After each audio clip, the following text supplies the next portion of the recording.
മകനക്ഷത്രക്കാരെ സംബന്ധിച്ച്, ചിങ്ങക്കൂറുകാരെ സംബന്ധിച്ച് 7ാം ഭാവത്തിൽ രാഹു വരികയും അത് കഴിഞ്ഞ് അഷ്ടമത്തിലേക്കാണ് അവർക്ക് ശനി പോകുന്നത്. അഷ്ടമത്തിലാണ് 29ാം തീയതിക്ക് ശേഷം ശനീശ്വരൻ വരുന്നത്. പിന്നെ മെയ് മാസത്തിലാണ് രാഹു ഇങ്ങോട്ട് വരുന്നത്. അപ്പോൾ ഈ ഒരു 1.5 മാസമൊക്കെ ഈ ശനിയും രാഹുവും കൂടി ഒന്നിച്ച് അഷ്ടമത്തിലാണ്, അതും മീനൻ രാശിയിലാണ്. അപ്പോൾ അത് വളരെയധികം രോഗങ്ങളെ ഉണ്ടാക്കുന്നുണ്ട്. ചിങ്ങക്കൂറുകാരെ സംബന്ധിച്ച്, ഈ മകനക്ഷത്രക്കാരെ സംബന്ധിച്ച് രോഗങ്ങളാണ് കൂടുതൽ വരുത്തുന്നത്. വിഷുഫലത്തിൻ്റെ ആദ്യ 2-3 മാസം അവർ വളരെ കെയർ ചെയ്യുക, രോഗത്തെ വളരെയധികം ശ്രദ്ധിക്കുക. കാല് മുട്ട് വേദന അങ്ങനെയുള്ള കാര്യങ്ങളൊക്കെ വരുമ്പോൾ വളരെയധികം ശ്രദ്ധിക്കുക.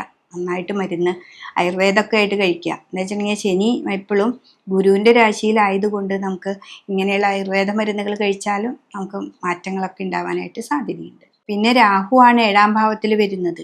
7ാം ഭാവം തന്നെ നമ്മുടെ നിവർത്തിച്ച് തരുന്ന ഭാവമാണ്. എന്ത് കാര്യവും നിവർത്തിച്ച് തരുന്നൊരു ഭാവമാണ് 7ാം ഭാവം. അപ്പം അവിടെ തന്നെ രാഹു വന്ന് നിൽക്കുമ്പോൾ ഒരു കാര്യത്തിന് നമ്മൾ ഒരു പ്രാവശ്യമല്ല പോകേണ്ടത്, 1, 2, 3 പ്രാവശ്യം പോയാൽ മാത്രമേ നമുക്കത് സാധിച്ചു തരുന്നുള്ളൂ. പിന്നെ ഇതിലെന്താണെന്ന് വെച്ചിട്ടുണ്ടെങ്കിൽ 11ാം ഭാവത്തിൽ നമുക്ക് വ്യാഴമുണ്ട്. ചിങ്ങൻ രാശിക്കാർക്ക് 11ാം ഭാവത്തിൽ മിഥുനത്തിൽ വ്യാഴം നിൽക്കുമ്പോൾ അത് സർവ്വ ഈശ്വരകാരകത്വമാണ്. അപ്പം എത്രയൊക്കെ ദോഷങ്ങളുണ്ടെങ്കിലും ആ 11ാം ഭാവം കൊണ്ട്, വ്യാഴം കൊണ്ട് അതിനൊക്കെ ഹനിക്കാനും നമുക്ക് കഴിവുണ്ട്.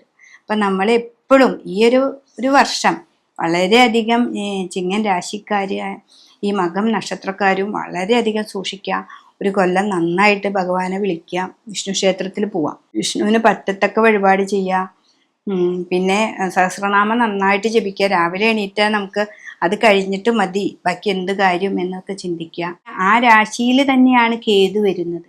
അതാണ് രോഗത്തെ ഉണ്ടാക്കും എന്ന് പറയാൻ കാരണം. അപ്പം രാഹു മാറുമ്പോൾ കേതുവും മാറുന്നു. അപ്പോൾ അവിടെ തന്നെ ആ ചിങ്ങൻ രാശിയിൽ തന്നെ കേതു വരുന്നുണ്ട്. അപ്പോൾ അതുകൊണ്ട് വളരെയധികം സൂക്ഷിക്കണം.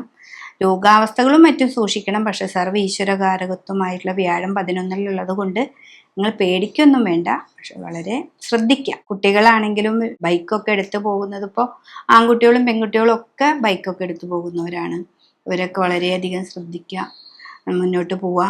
പിന്നെ ഇതിനൊക്കെ ആയിട്ട് നമ്മൾ വിഷ്ണു ക്ഷേത്രത്തിൽ പോവുക. സുബ്രഹ്മണ്യ സ്വാമിക്ക് നമുക്ക് വേല് വഴിപാട് കൊടുക്കുക, അതൊക്കെ നല്ലതാണ്. പിന്നെ ഇങ്ങനെ ജോലി സംബന്ധമായ കാര്യങ്ങളൊക്കെ തടസ്സങ്ങളുള്ളവരാണെങ്കിൽ ചുമന്ന പൂക്കൾ കൊണ്ട് ദുർഗാദേവി ക്ഷേത്രത്തിൽ ജയദുർഗ മന്ത്രം കൊണ്ട് കർമ്മം ചെയ്യാം. അപ്പോൾ ചുമന്ന പൂവ് തന്നെ വേണം അതിന്. ഏറ്റവും നല്ലത് ചെത്തിപ്പൂവാണ്. ആ ചെത്തിപ്പൂവിനകത്ത് നാര് കളഞ്ഞ് ജയദുർഗ മന്ത്രം കൊണ്ട് കർമ്മം ചെയ്യാണ് ഏറ്റവും നല്ലത്. അപ്പം 7-ലുള്ള തടസ്സവും മാറി അഷ്ടമത്തിലുള്ള ശനീശ്വരൻ്റെ തടസ്സങ്ങളൊക്കെ കുറവ് കിട്ടും നമുക്ക്. പിന്നെ ശിവൻ്റെ അമ്പലത്തിൽ പോവുക, പറ്റത്തക്ക വഴിപാടുകൾ ചെയ്യുക. നവഗ്രഹ ക്ഷേത്രത്തിൽ പോയിട്ട് നവഗ്രഹങ്ങൾക്ക് ഒരു പട്ടും പൂജയൊക്കെ കൊടുക്കുക മാസത്തിലൊരിക്കൽ. അങ്ങനെ ഈ ഒരു വർഷം നമ്മൾ വളരെ കെയർഫുള്ളായിട്ട് പോയി കഴിഞ്ഞാൽ ഏറ്റവും നല്ലൊരു രാശിയാണ് മകനക്ഷത്രം.